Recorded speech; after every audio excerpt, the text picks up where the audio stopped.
እሸቱ መለሰን ከዚህ በኋላ ባንኮች ላይ ያበድሩት ይችላል። እሸቱ መለሰ ሲባል ሰዎች ፓራዶ ምናምን ሊያበድሩ ይችላሉ ባንኮች ምናምን። አሁን ግን አያበድሩ። ትርፍህንም ኪሳራህንም መናገር አልነበረም። ለመሆኑ እሸቱ መለሰ ከመንግስት ጋር ምን አይነት ንክኪ ቢኖር? 31 ሰራተኛ አይደለም ለዩቲዩብ 3 ሰራተኛ ይበቃዋል። ከዛስ ቤትህን ሸጠህ መኪናህን ሸጠህ ማንም እንደሚኖር አትኖርም እንዴ? ከቲክቶከር ባምቢ ሀበሻ ጋር ያለው ጉዳይስ ምን ይመስላል? እኔ ምንም ብዬ አረገምኩትም። እናቴ ግን ቤተክርስቲያን ብስራተ ገብርኤል ሄዳ ለገብርኤል ቃል የገባችበት ነገር አለ። ተለን እሸቱ ባምቢ ላይ ሲያለቅጥ ነበር፣ ሲያሾፍ ነበር። እንደሚባለው እሸቱ መለሰ ያን ያክል ከባድ ኪሳራ ደርሶበታል። እንዴት ኮሜዲያን እሸቱን አይዞ ማለት ያቅተናል? እንባ እየተናነቀው በከባድ መመካከል በሚቆራረጥ ትንፋሽ በውስጡ ያለውን ሀዘን ፈገግታ ለመሸፈን እየሞከረ ሰላም ጆካሪ አክት ተመልሰናል። ያዝ ኮሜንቱን ያዝ ላይኩን እያደረጋችሁ አብራችሁን ቆዩ። እኔ ምንም ብዬ አረገምኩትም። እናቴ ግን ቤተክርስቲያን ብስራተ ገብርኤል ሄዳ ለገብርኤል ቃል የገባችበት ነገር አለ። እኔ ምንም አላልኩትም ለገብርኤል። እናቴ ግን ያ ነገር ሲፈጠር መንገድ ላይ ነበረችና ቀጥታ ብስራተ ገብርኤል ሄዳ በጣም በቃ አልቅሳ ጸልያበታለች። እዚህ ሰውዬ ላይ ጸልያበታለች። እኔ ያንተ ልጅ አይደለሁም፣ እኔ የኔ መልአክ አይደለህም ብላ ነው የጸለየችበት። ስለዚህ ግፉን ከሆነ እኔ አይደለሁም እናቴ ነች። እኔ ምንም እግዚአብሔር አንተ ታዲያ እሸቱ መለሰ ለምን ለእናቱ የሆነ ነገር እንዴት ነው ይቅር በይውን ትባል እንዴ? እስኪ ወደ ቀጣይ ለእርዳታ ያለንን ባህል መቀየር የሚኖርብን ይመስለኛል። ሀገሪቱ ያለ እርዳታ የማትላወስ ግለሰቦችም እርዳታን በኩራት የሥራ መስክ አድርገውታል። አንዳንዴ የኔ ቢጤዎች በተለያዩ ህይወት አጋጣሚ ወድቃሉ። እነሱን ለማንሳት የሚደረገው እርዳታ በትክክል ትርጉም ይሰጣል። በሌላ መልኩ ግን ስኬታማ ሰዎች ገቢያችን ቀነሰ ብለው እርዳታ ሲጠይቁ በምክንያት መሞገት እንዳለብን ይሰማኛል። የእርዳታ ሐሳቤ እንቀይራለን ሲሉ የሰማናቸው ራስን ስለመቻል ያስተማሩ ሰዎች ቢቸግራቸው እንኳን የሚበሉት እስካላጡ የሚኖሩበት እስካላጡ በአደባባይ መውጣት የለባቸው። እውነት ለመናገር የእሸቱ የእርዳታ ጥያቄ ልባችን ነክቶን አይደለም፣ ለእርዳታ ያለንን ስሜት እንደ ነጭ ጋቢ በኩራት ስለተጎናጸፍ ነው እንጂ። ለምንድን ነው የእሸቱ እርዳታ ጥያቄ ትክክል አይደለም የምትለው ካላችሁ ምክንያቴ እንደሚከተለው አቀርባለሁ። ከዛ በፊት ግን የኮሜዲያን እሸቱ አድናቂና የሶሻል ሚዲያ አይከን የሚለው ሰው መሆኑን ነግራችሁ ፈልጋለሁ። እርዳታ ወይም ድጋፍ መጠየቅ የለበትም ወደምልበት ምክንያት ልግባ።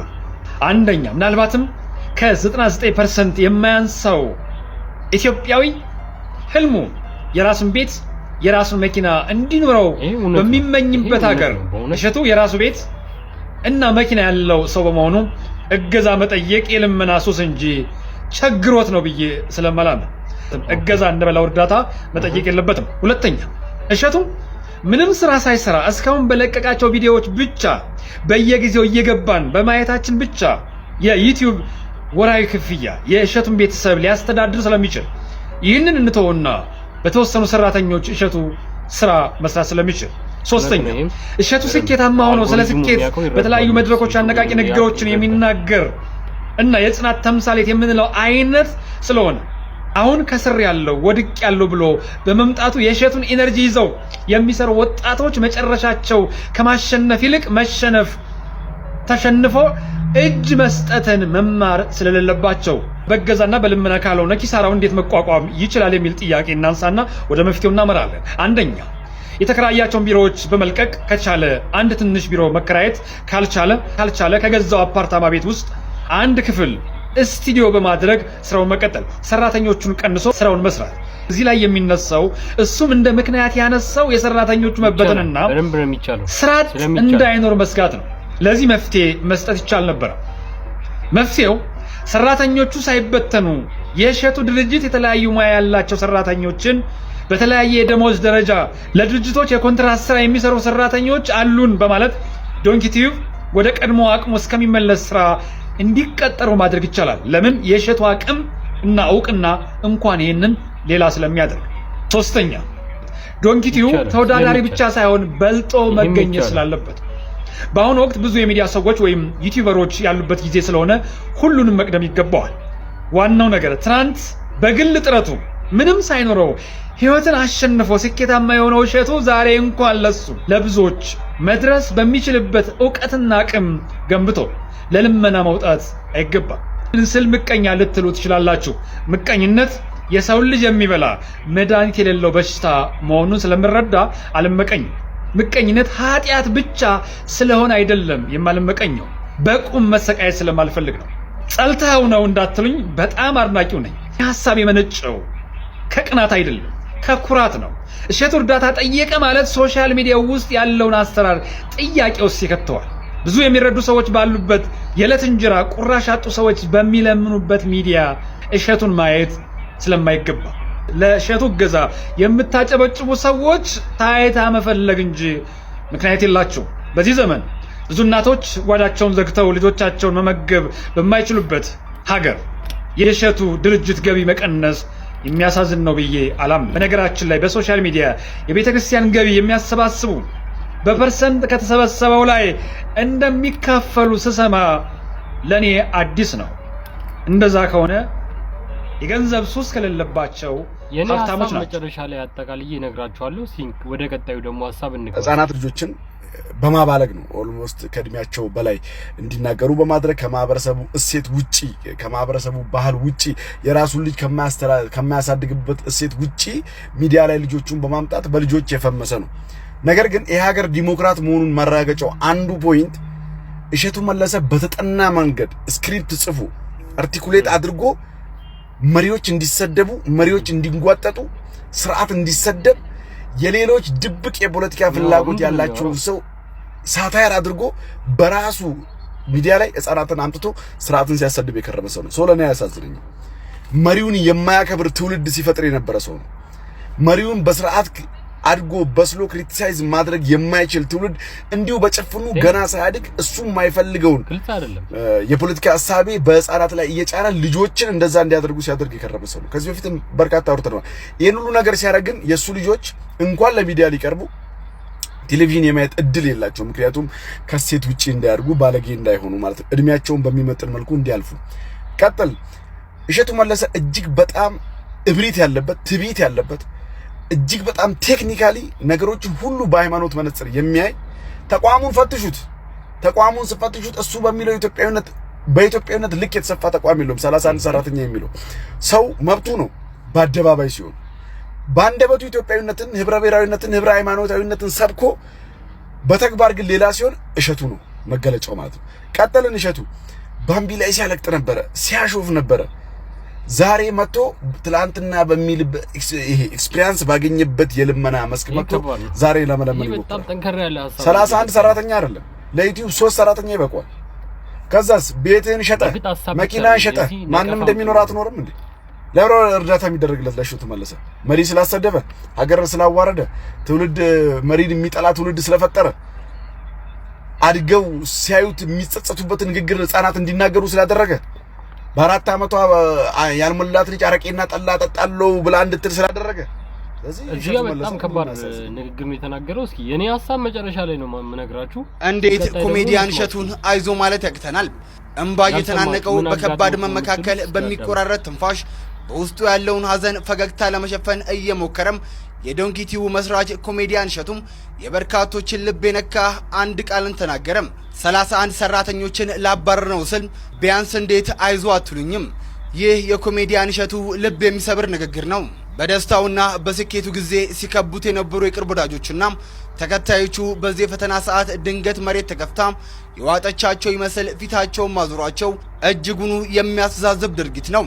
ያ ሁሉ ውትወታ፣ ያ ሁሉ ስልክ መደወልና ያ ሁሉ ደብዳቤ መጻፍ አሁን ላይ የትገባ ሲል በቁጭትና በመሬት የሚጠይቀው እሸቱም ለወራት የዘለቀውን የስድብና የትችት ናዳ በትዕግስትና በዝምታም ማለፉን አስታውሶ ዛሬ የተቋሙ ህልውና ግን አደጋ ላይ ወድቆ የ31 ሰራተኛ የዕለት እንጀራ ሲቀማ እንኳን በአካል መጥቶ አይዞ የሚል አንድ ሰው አለመኖሩም የእሸቱን ልብ ክፉኛ ሰብሮታል። እሸቱ የልቡን ስብራትና ብሶት መቋቋም አቅቶት ማልቀስና መሳቅ በተቀላቀለበት መራር ገጽታ እንዲህ አለ። አይዞ ታም ጀማል ከይስ በእውነት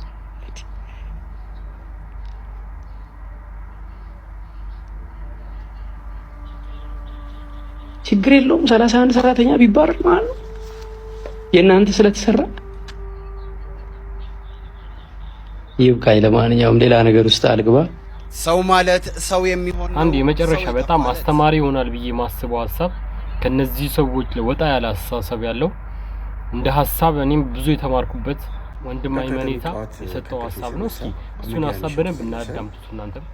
ከስር ያለው የሚል ዜና ሰርቶ ከዛ በዩቲዩብ ለቋዩትና ሙሉ አንድምታውን ለማየት ሞከርኩኝ። እሸቱ መለሰ በጣም ምን ወድህ ምናከብረህ የወጣቶች ምሳሌ ነህ፣ ግን ችግርህን ኪሳራህን በመናገር ይልቅ በመናገር ያጣሃቸውን ነገሮች በደንብ ልዘረዝርልህ እፈልጋለሁ። ካንተ በላይ አውቂ አይደለም ወይንም ካንተ በላይ የተሸየ አይደለም፣ ግን በኪሳራ ካለፉ ሰዎች መካከል አንዱ ስለሆንኩኝ በህይወትም በብዙ ነገር አይቼ ስለነበር እንዴት እንዳለፍኳቸው ትምህርት ከሆነ ለሌላውም ትምህርት ከሆነ ልንገርህ። የመጀመሪያ ነገር ሁለት ነገር በቢዝነስ ለሰዎች አይነገርም። በተለይ ቢዝነስ ላይ ሰዎች ስትራቴጂክ ኮሚኒኬሽን ወይንም ማን ነው ስለኔ ሊመለከት የሚገባው ሊሰማ የሚገባው ማን ነው የሚለውን ለይተን ማወቅ አለብን። አንደኛው ስኬታችንን ነው። ስኬታችንን ለሁሉም ሰው መንገር አስፈላጊ እንዳልሆነ ከኛ ከእስልምና ሐዲስና እንዲሁም ደግሞ ከተለያዩ የቢዝነስ ፊሎሶፈሮች ማየት ይችላል። ስኬትን ስትናገር ሰዎች ሁሉ ነገር ያለህ መስለው ጠላት ነው የምታፈራው፣ ወዳጅ ብቻ አታፈራም፣ ስጋት ነው የምታፈራው። በዛው መጠን ደግሞ ኪሳራም ስታሳውቅ ኪሳራ ስትናገር የሚገርም ነገር በሰዎች ዘንድ ይሄ ሪፑቴሽን ካፒታል ወይንም በሰዎች ዘንድ ያለህን ታማኝነት ዋጋ ታጣለህ። ከዚህ በኋላ እሸቱ መለሰ ለምሳሌ ሰው በቃ ደሃ ነው ከስሯል ብሎ ብቻ አይደለም የሚያይ። ይሄን ዜና አብረው የሚሰሙ ማን አሉ መሰለህ? ባንከሮች አሉ፣ ባንኮች አሉ። አንተ ለምሳሌ ሊያበድሩ የሚችሉ ለወደፊት ከአንተ ጋር ሊሰሩ የሚችሉ ፓርትነሮችን ወይም የተለያየ የቢዝነስ አካላት ወይንም የተለያየ ስቶክ ሆልደርስ ወይንም የተለያየ ሰዎች ይሄን ነገር ይሰማሉ። ሲሰሙ ከዚህ በኋላ አንተን በጥንቃቄና ኤጁኬሽን በሆነ መንገድ ነው የሚከታተሉ። በቀላሉ ብድር አታ ከዚህ በፊት እሸቱ መለሰ ሲባል ሰዎች ፓራዶ ምናምን ሊያበድሩ ይችላሉ፣ ባንኮች ምናምን። አሁን ግን አያበድሩም። ይህን መናገር የለብህም፣ መናገርም አልነበረብህም። ትርፍህንም ኪሳራህንም መናገር አልነበረብህም። ሲጀመር ታስታውስ ከሆነ የዛሬ ዓመት ተኩል ወይ 2 ዓመት ይመስለኛል ስለ መኪናና ስለ ሀብት በጣም ሰርታ ነበረ። ይገባኛል። እኔም ዩቲዩበር ስለነበርኩኝ ዩቲዩበር በልበል ተናገር በቃ ሚስጥር የለም ድብቅ የለም፣ ሆድ ቀዳዳ ነው፣ የምትዘረግፋለህ በቃ ትናገራለህ። ሰዎችን የመከርክ ሊሆን ይችላል፣ ሰዎችን የጠቀምክ መስሎ ሊሆን ይችላል፣ ግን ቬሪ ሮንግ ነው። ይሄን በደንብ አታል። ለዚህ ነው ምሁራኖች ሲናገሩ ኮንትሮል ዘ ናሬቲቭስ ቢፎር ዘ ናሬቲቭስ ኮንትሮልስ ዩ። የሰዎችን አስተሳሰብ ቀድመህ ወይም የሰዎች የሚሉትን ነገር ቀድመህ ካልተቆጣጠርክ እነሱ የሚሉት ነገር ወይም የሚያስቡት ነገር አንተን ይቆጣጠሩሃል ማለት። ስለዚህ አንተ ለሐሜተኛ ራስን አሳልፈህ ሰጠህ፣ ለዋልጌ ራስን አሳልፈህ ሰጠህ፣ ለማይጠቅማቸው ሰዎች አሳልፈህ ሰጠህ። ኪሳራ እኮ አይነገርም። ኪሳራ አስፈላጊ ከሆነ ለሚመለከታቸው የድርሻ አካላት፣ ለሚመለከታቸው ባንኮች፣ ለሚመለከታቸው እዳ አንተ ላለብህ ሰዎች ለነሱ እንዲህ ብለህ ነው ማስረዳት የሚጠበቅብህ እንጂ በፍጹም ተሳስተሃል። በጥንካሬ ወቅት ደካማ ሁን የሚል ህግ አለ። ይሄንን በደንብ አድርገህ ስማ መለሰ እሸቱ። ሌላኛው ስለ እንደተበተው ሰራተኞች እኮ ቤተሰብ አላቸው፣ ልጆች አላቸው፣ እናት አባት አላቸው። ይህን ሲሰሙ ምን ይሰማቸዋል? ፍርሃት፣ ድንጋጤ። ጓደኞቻቸውስ ፍርሃት፣ ድንጋጤ። እነሱ እርግጠኛ ነኝ ከአንተ ለቀናል ብለው አያወሩም ለሰው። ምክንያቱም የተከበርክ ሰው የተወደድክ ሰው ስለሆን ከአንተ ጋር መስራት ለእነሱ በጣም ትልቅ ፖርቶፌሎ ነው። ያንን ግን እንዲያጡ አድርጋል። ያን ታሳቢ ማድረግ አለብን። ኪሳራ ስታውጅ እኮ እዛ አንተ ጋር የምትሰራ እናት ልጇ አንተ እንደከሰር ስትናገር የምትደነግጡ ድንጋጤ አለ እና በፍጹም እሸቱ መለሰ ኪሳራህን መናገር በሌለበት ወቅትና በሌለበት ሰዓት ይሄ የክራይስ ማኔጅመንት ዲሲፕሊንን ጥሰህ ክራይስ ማኔጅመንትን ወይንም እንዴት ነው ነገሮችን መልሼ የመጣብኝን አደጋ መልሼ አስተካክዬ ወደ ተሻለ ሁኔታ መቀየር የሚለውን ሳታዘጋጅ ወይንም ሰዎችን በዛ መልክ ለማስተማር እኔ እንዲከስር ያለው ግን ከዚህ ኪሳራ እየወጣሁበት ያለው መንገድ በዚህ መልክ ነው፣ ይሄ እናንተ ተጠቀሙ ተማሩበት ብትል ሰዎች ይማሩበታል። በቃ ከስር ያለው ህንፃ ለቅቅ ያለው እንደዚህ አድርጌ ያለው ሰዋት ምን ይጠቀማል? ሰው ምን አንተስ ምን ተቀበል? ምን ነገ ተነገ ወዲያ በሰዎች ዘንድ ያለህን አመለካከት ሲያዩ ወይኔ እሸቱ እንዲሉ ነው። ይሄ ተሳስተዋል። በእውነት ይሄ አውቄ ነው የሰራሁት ሰዎች ለመታዘብ ነው ብለህ ሌላ ቪዲዮ ብትሰራበት ይሻላል። እንደተከታተላችሁት የአራቱንም ሰዎች አስተሳሰብ ምን እንደሚመስል ለእሸቱ ያቀረቡትን አይቻላችሁ፣ ሰምታችኋል። አንደኛ ባምቢ ናት፣ ሁለተኛ አድናቂው ነኝ ተብዬ ያው የሰጠው ሀሳብ ነው። ሶስተኛ ደግሞ እንዳያችሁት ጠንከር ያለና የሚጥል አይነት የሆነ ሀሳቦችን ያቀረበ ሰው ነው። ሶስተኛው ያው እንዳያችሁት ለሱ እንድረስለት ለምን ዝም አላችሁ ከጎኑ እንግባለት እያለ ነው። አራተኛ ደግሞ አሁን ወንድም አይመኔታ የሚባለው ያቀረበው አስተሳሰብ አለ። ሰው በሀሳብ ነው የሚያምነውና እኔ ከሰማኋቸው አንፃር ውስጥ እና ከራሴ ከግንዛቤ አንፃር የመጨረሻው ሀሳብ ይደፋብኛል። መጨረሻ ላይ ያቀረብኩላችሁ ሀሳብ እጅግ ሁሉንም የሚጠቀልል ይመስለኛል። ጠንከር ያለው ደግሞ በወደክ እሳት መጥረቢያ ይበዛብሃል፣ ዛፍ ከወደቀ መጥረቢያ ይበዛበታል የሚባለው አይነት ልክ የድሮ ታሪክን እየመዘዙ ሊጥሉህ የሚፈልጉ ሰዎችም እንዳሉ አይተንበታል። በራሳችን ትምህርት እንድንወስድ በሚለው ነው። ሁለተኛ ላይ ደግሞ ወንድም መሳይ ወንድም ያልሆኑ ድክመትህን በጣም ነቅፎ የሚያወጡና የማይሆኑ ሀሳቦች የሚሰጡ ሰዎች አሉ። መሀል ላይ ደግሞ ያለ በጣም በቃ እሱን መደገፍ ጀስት ጭፍን ሆኖ ለታይታ ብሎ የሚሰራ ሰው አለ። ልክ በሀሳብ የማይመራ ማለት ነው። እኔ እዚህ ጋር ልነግራችሁ የፈለኩት እንደተባለው በጣም 50 የሆነ አስተሳሰብ ነው ያለኝ። እኔ 50 ልክ ናቸው እነዚህ ሰዎች እየተቹት ያሉት ልክ ናቸው የሚል አስተሳሰብ አለኝ። ምክንያቱም 2 ሚሊዮን በላይ ሰብስክራይበር ያለው ሰው ነው። አገራችን ላይ በጣም ተጽዕኖ ፈጣሪ ነው። እኔ ከዚህ በፊት ሲሰራ ስናቀው እሱ ጋር ሄደን ለመማር የነበረን ፍላጎት በጣም ትልቅ ነበር። 15000 10000 ብር እየከፈሉ ለ3 ወር ኮርስ ወስደው ዩቲዩብን የተማሩ አሉ። እሱ በእርግጥ እየተናገረ ያለው እኔ ርቦኛል ተቸግሬ ያለው አይደለም እኮ ሀሳቡ በደንብ ሰምታችሁት ከሆነ ሀሳቡ እሸቱ መለሰ እየተናገረ የነበረው 31 ሰራተኞችን ላባረር ነው ያለው። 31 ሰዎችን ላባረር ነው ተሰርኩ ስለሆነ ነገር ነው። እና እንደተባለው በጣም በርካታ ወጣቶች እሱ ጋር ሄደው ኮርስ ወስደው የ3 ወር ኮርስ 15000 10000 ብር ተከፍለው ተምረዋል። እነዛ ሰዎች ግማሹ ራሱን ችሏል፣ በጣም ብዙ ተለውጧል። ለራሱ ሰራተኞች መሆን አቅቶስ ነው ወይ ነው ለኔ ትልቁ ጥያቄ። የኔ ጥያቄ እንዴት ነው እሱ የሚያክል በጣም ትልቅ ሰው አራያ አርገ የምናየው ሰው ትልቅ ደረጃ ትልቅ ሚዲያ ምናልባት ወይ የመንግስት ድጋፍ የለውም ይሁን ወይ የሚል ነገር አለኝ። እኔ በቃ የኔ ሀሳብ መጨረሻ ላይ መደመደመው በዚህ ነው። መንግስት እየደገፈው አይደለም። አንዳንድ ስራዎች እንቅስቃሴ ስታደርጉ ብቻችሁን ከሆነ የምትንቀሳቀሱት ድጋፍ ያስፈልጋቸዋል። ጥሩ ቦታ ላይ ሆናችሁ ራሱ ድጋፍ የሆነ ከበላይ አካል የሆነ ድጋፍ ያስፈልጋቸዋልና ይህ ሰውዬ ያ ነገር የጎደለው ይመስለኛል እንደኔ እንደግለሰብ። በተረፈ እሸቱ መለሰ ማለት ትልቅ አይከን የሆነ ሰው ነው ለኢትዮጵያ። ምናልባት አሁን የተፈጠረው ክፍተት ባይፈጠር ብዬ እመኛለሁ። አውቀሽ ከገባሽ ምንድነው ቢረግጡሽ አይክፋሽ ነው ነገሩ ነውና ሁሉ ጊዜ አድናቆት ብቻ አይደለም። የሆነ ሰዓት ላይ ያው ሂስ በጣም መስመር የለቀቀ ሂስ እንደሚመጣና መስመር የለቀቀ ትችቶች ሊኖሩ እንደሚችሉ ሁላችንም ባየነው ነገር እየተማርን ይመስለኛል። ሁሉንም ማስደሰት ስለማይቻል እዚህ ምድር ላይ ስለዚህ ይሄን ይመስላል የኔ እይታ። እንግዲህ እናንተ የተሰማችሁን ደግሞ ከየትኛው ጎን ነው ጥሩ ሀሳብ የወሰዳችሁት የሚለውን ኮሜንት ላይ ብታስቀምጡልኝ በጣም ደስ ይለኛል። ይህ ጆካ ሪአክት ነው። እስካሁን አብራችሁ ስለቆያችሁ በጣም ነው የማመሰግነው። ቀጣይ ቪዲዮዎች አሪፍ ቪዲዮዎች አስተማሪ የሆኑ ቪዲዮዎችን ይዤላችሁ እመጣለሁ። ሰብስክራይብ ያላደረጋችሁ ሰብስክራይብ አድርጋችሁ ቤተሰብ ሁኑ። ላይክ ያላደረጋችሁ እስካሁን ድረስ ያስተዛዝበናል። ወዳችኋለሁ። መልካም ጊዜ ይሁንላችሁ።